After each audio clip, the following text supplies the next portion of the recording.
E agora eu vou convidar ela, estudante de jornalismo da UFRB e que coordena, né, junto com Marcelo Araújo, esse bloco maravilhoso, o Educa Rap Dicas Socioambientais, né, esse bloco aí que mistura os problemas sociais com o meio ambiente, né, que tem super a ver, que dialoga com o hip hop. Então eu gostaria de dar uma boa noite pra você, Rebeca, tudo bom com você? O que temos pra hoje aí? Chega junto, minha irmã, chega junto, que o espaço é todo seu. Meu nome é Rebeca Falcão, estudante de jornalismo da UFRB, e nessa edição vamos continuar a nossa abordagem sobre a relação entre conservação e comunidades tradicionais. E o tema será a sociobiodiversidade. Certamente você já ouviu falar sobre biodiversidade, termo que se refere à diversidade de espécies de plantas, animais e ambientes naturais. Mas e sociobiodiversidade? O que será? Vamos ouvir então o José Augusto Tosato sobre a questão. Olá, Tosato, seja bem-vindo ao Rap ao Som. Por favor, se apresenta pra gente e diz o que é sociobiodiversidade. Olá a todos e todas. Meu nome é José Augusto de Castro Tosato. Eu sou engenheiro agrônomo, trabalho com a articulação das questões relacionadas à agricultura familiar, ao desenvolvimento rural e também ao meio ambiente. Eu trabalho atualmente na Secretaria de Desenvolvimento Rural da Bahia, numa coordenação executiva de pesquisa, inovação e extensão tecnológica. Eu primeiro gostaria de agradecer ao projeto Educa Rap por esse convite. Eu venho conversar um pouquinho aqui com vocês sobre sociobiodiversidade, né? E eu acho que poderemos começar exatamente pelo conceito de sociobiodiversidade. Então, se a gente se concentrar na palavra em si, a gente já consegue compreender um pouco, né? É um conceito que envolve a relação entre a diversidade biológica, né? Esse conjunto dos elementos da natureza, né? Que tem vida, os sistemas agrícolas tradicionais, ou o que a gente chama de agrobiodiversidade, e também a conservação, o uso e o manejo desses recursos, não é? Considerando o conhecimento das populações tradicionais e o conhecimento dos agricultores familiares. Então a gente pode dizer que são bens e serviços gerados a partir desses recursos da biodiversidade, né? Voltados à formação de sistemas produtivos, né? Que são interessantes para os povos e comunidades tradicionais, para os agricultores familiares em geral, que tem relação com a cultura das famílias, a cultura dessas comunidades, né? Que envolve a valorização, né, do conhecimento tradicional, do conhecimento ancestral e também do conhecimento experimental, e que tudo isso ajuda na manutenção dessas pessoas, dessas comunidades, na geração de renda, na melhoria da qualidade de vida dessas pessoas, né? Justamente naquele ambiente em que elas vivem. Então, de uma maneira geral, sociobiodiversidade, quando a gente observa uma realidade concreta, né, é o conjunto daqueles elementos da natureza que são utilizados de maneira sustentável pelos agricultores, pelas comunidades tradicionais, e que, a partir desse conhecimento que essas comunidades têm, né, conhecimentos específicos, determinadas comunidades conhecem determinadas características, não é, de elementos da natureza, e isso de uma maneira diferente de uma região para outra, de um território para outra, né? Esse é um tema super interessante. Vimos que se relaciona com questões sociais e culturais. Tosato, nesse contexto, qual é a importância da sociobiodiversidade para a promoção do desenvolvimento sustentável e a justiça social? A sociobiodiversidade é importantíssima para o chamado desenvolvimento sustentável e para a promoção da justiça social, e também para a promoção dessa transição ecológica tão necessária, né, nesse período que nós estamos vivendo, considerando todas as ameaças, né, das mudanças climáticas causadas, né, por atos causados pelo próprio homem, pela própria espécie humana. Bom, e a sociobiodiversidade, ela tem uma importância muito grande, e vamos considerar os biomas baianos, né? O Cerrado, a Caatinga, a Mata Atlântica, envolvendo todos esses ecossistemas costeiros com toda a sua riqueza. E vamos observar então aquilo que as comunidades conhecem, têm conhecimento, né? Conhecimento esse que vem de geração para geração, esse conhecimento que a gente chama de tradicional, que essas comunidades sabem utilizar os recursos da floresta, os recursos do mar, os recursos do rio, os recursos do solo, conhecem o funcionamento, não é, dessas espécies e, a partir desse conhecimento, fazem o seu uso sustentável para promover a sobrevivência das comunidades, a qualidade de vida, não é, para que esses produtos promovam renda para as pessoas sobreviverem com dignidade. Então, os chamados produtos da sociobiodiversidade são importantíssimos. Então, tem muitas comunidades que vivem disso. Imagine, então, todos os recursos marinhos e costeiros, os recursos da pesca, os recursos do mangue, não é? Imagine os recursos dos frutos do cerrado, das espécies forrageiras do Cerrado e da Caatinga, importantíssima para os criatórios que pertencem às comunidades, aos agricultores familiares e às comunidades tradicionais.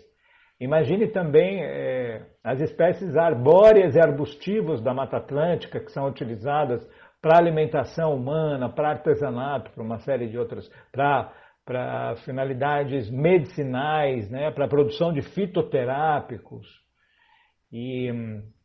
Então, é uma riqueza muito grande que implica na sua utilização racional e sustentável pelas comunidades que contribui muito para garantir, né, a manutenção dessas espécies, que são tão importantes para a sobrevivência econômica a sobrevivência socioeconômica dessas famílias, né?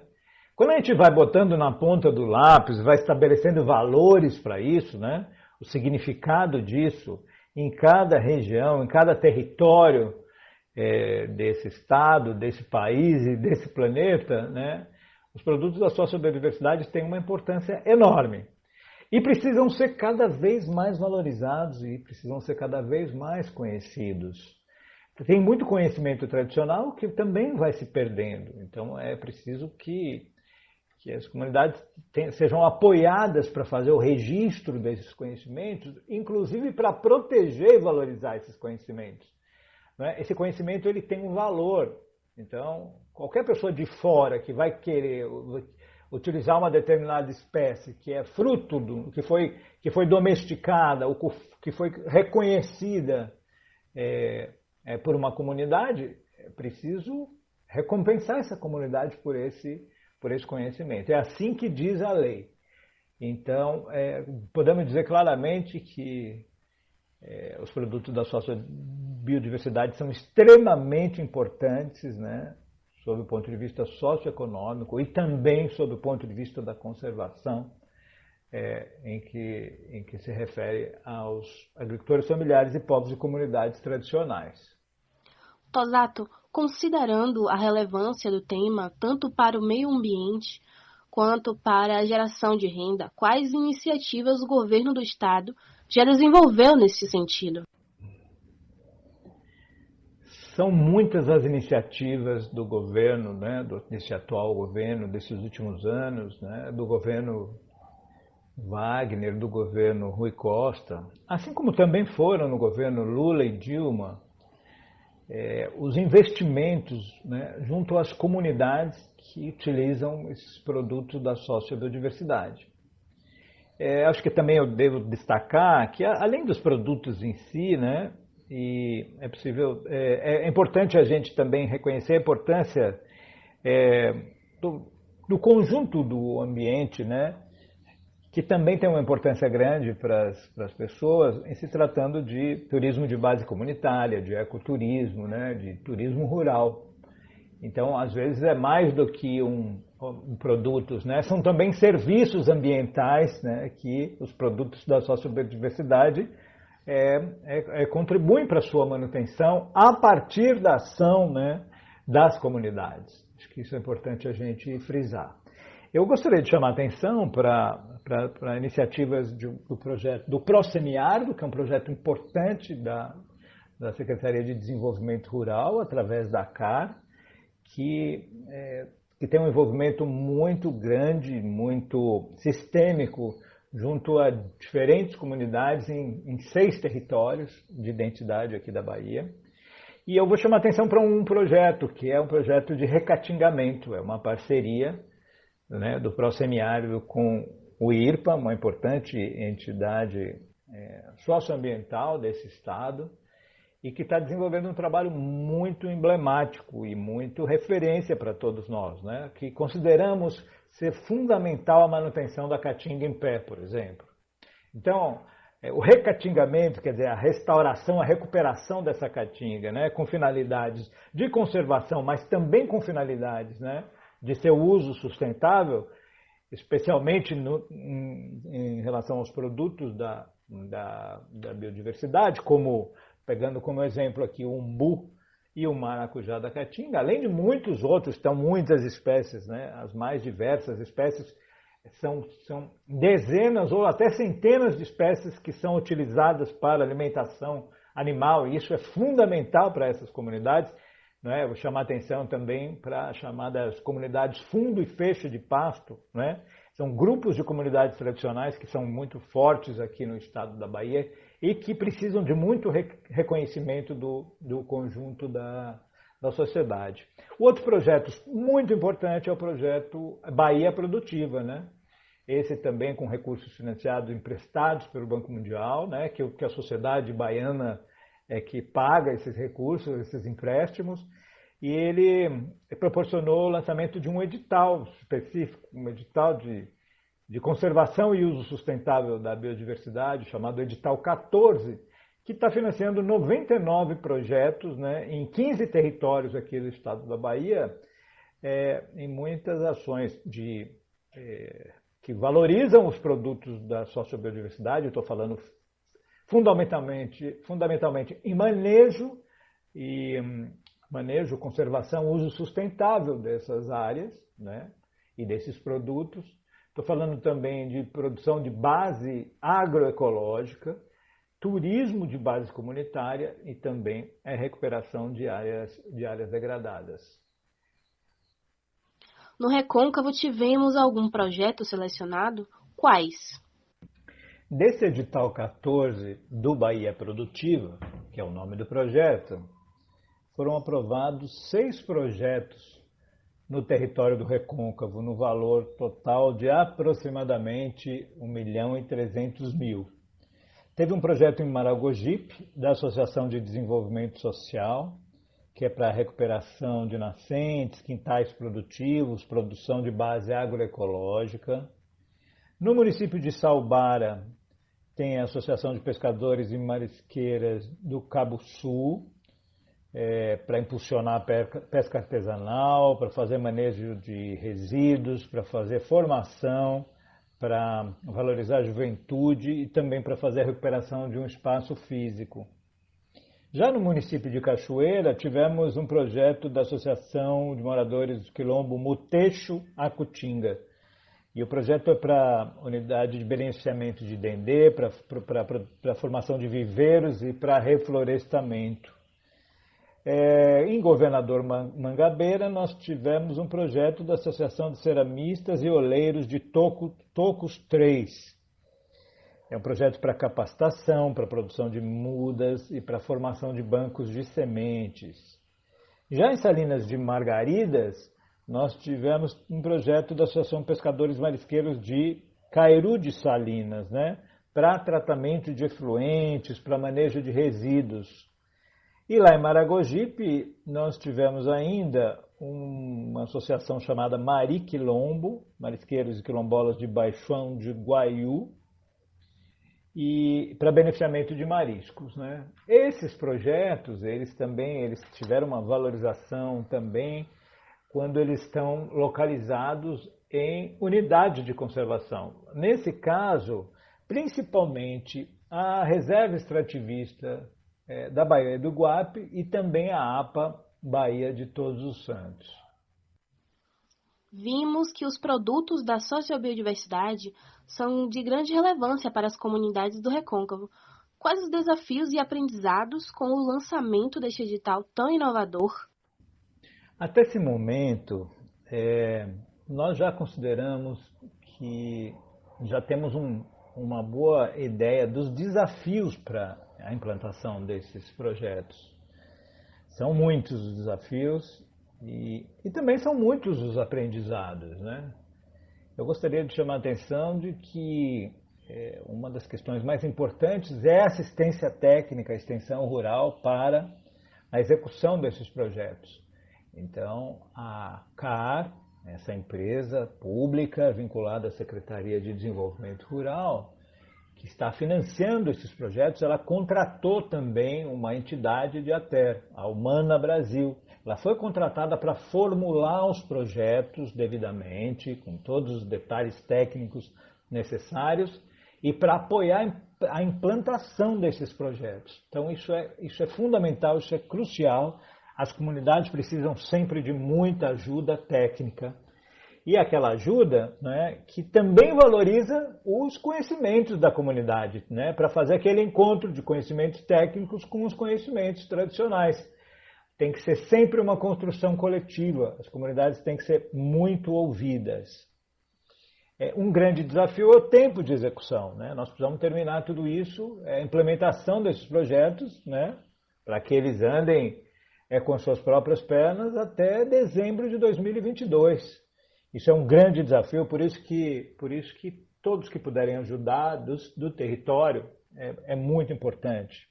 Inclusive ajudar muito também na divulgação, de compreender com mais profundidade como é o desenvolvimento desses projetos, né? A realidade das comunidades envolvidas. Nós precisamos que as comunidades se mantenham entusiasmadas, porque os obstáculos são grandes, não é? E nós estamos falando de produtos da sociobiodiversidade, estamos falando de recuperação de áreas degradadas, de soluções tecnológicas, né, inovadoras, né, que beneficiem as comunidades. E então preciso de entusiasmo para superando os obstáculos que vão surgir, os nós críticos, os desafios, né? As comunidades precisam estar em permanente processo de formação, a chamada formação continuada, né? Isso precisa ser também, receber apoio de diferentes entes, de diferentes... O FRB, por exemplo, ela vem contribuindo muito para as comunidades, mas contribuindo decisivamente.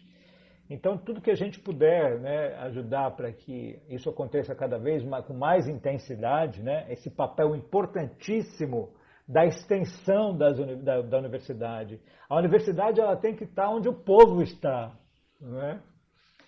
Eu estou até brincando com aquela música do Milton Nascimento, né, que diz que todo artista tem que estar onde o povo está. A universidade também tem que estar onde o povo está. Por isso que os projetos de extensão são fundamentais, por isso que quanto mais a universidade, os estudantes, os professores, os pesquisadores estiverem ajudando as comunidades, tanto melhor. Isso é muito importante. E quanto mais essas comunidades tiverem seus alunos dentro da universidade, também isso é fundamental, porque esses alunos também precisam, não é, ajudar com que a universidade tenha uma compreensão mais profunda da realidade das comunidades. Não é? Isso é importantíssimo. Nós temos que fazer esse rompimento de muros e fazer as articulações necessárias. Acho que isso é a mensagem importante que a gente precisa passar. E para finalizar, como está sendo a implantação desses projetos?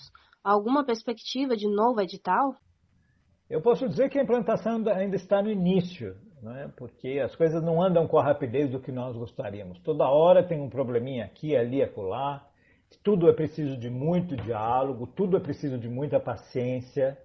Tudo é aprendizado. Esses projetos que eu já me referi aqui nessa entrevista, são projetos inovadores. Não tem receita de bolo, respostas prontas para tudo. É preciso pesquisar toda hora, é preciso fazer consultas, né, de técnicos especializados, é preciso dialogar com os membros das comunidades, ouvi-los, as ideias, né, as suas sugestões, as suas soluções técnicas, as suas tecnologias sociais.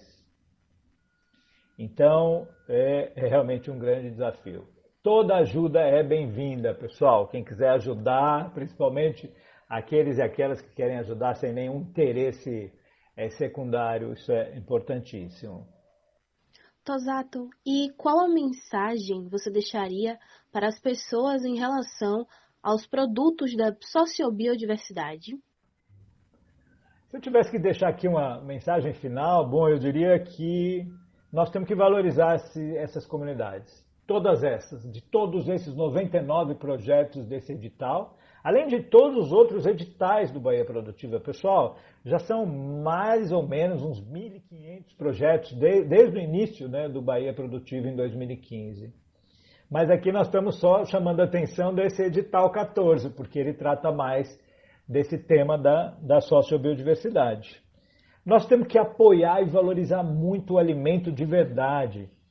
Né? Esses dias nós estávamos fazendo a divulgação aqui de um camarão feito por pescado e defumado pelos pescadores do Galeão, né? De uma comunidade ali da ilha de Tinharé.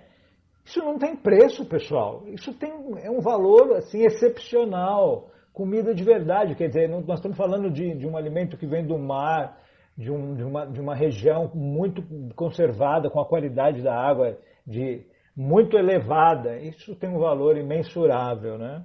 O conhecimento do pescador em relação a onde estão os locais de pesca, como a utilização dos petrechos de pesca, não é? E depois até os conhecimentos para fazer uma ótima defumação, né? Imagine. Então, a mensagem é para a gente valorizar isso. Hoje mesmo, de novo, os companheiros lá da Resex de Canavieiras estão produzindo, estão coletando baunilha, não é? que é uma orquídea da Mata Atlântica, estão colhendo com todo cuidado, com toda a sustentabilidade, colocando na conserva em conhaque, está valorizando a baunilha, essa baunilha que dá gosto para bolo, para chocolates, para as mais diferentes experiências culinárias. Imagine, pessoal, totalmente livre de qualquer coisa, né, essa baunilha. Veja se isso não tem um valor excepcional. Então nós temos que valorizar esse conhecimento tradicional. Temos que apoiar a conservação, né? Apoiando essas comunidades, nós também estamos apoiando a conservação da natureza, né? E temos também, ao adquirir esses produtos das comunidades, nós estamos ajudando tudo isso. E ajudando a qualidade de vida das pessoas, ajudando a sobrevivência com dignidade, né? Agradeço muito aqui a entrevista de vocês, né? Estou muito feliz de estar aqui com vocês. E sugiro que vocês fiquem bem atentos a esses projetos, conversem com as comunidades, né? É importante isso, e deem visibilidade a essas experiências.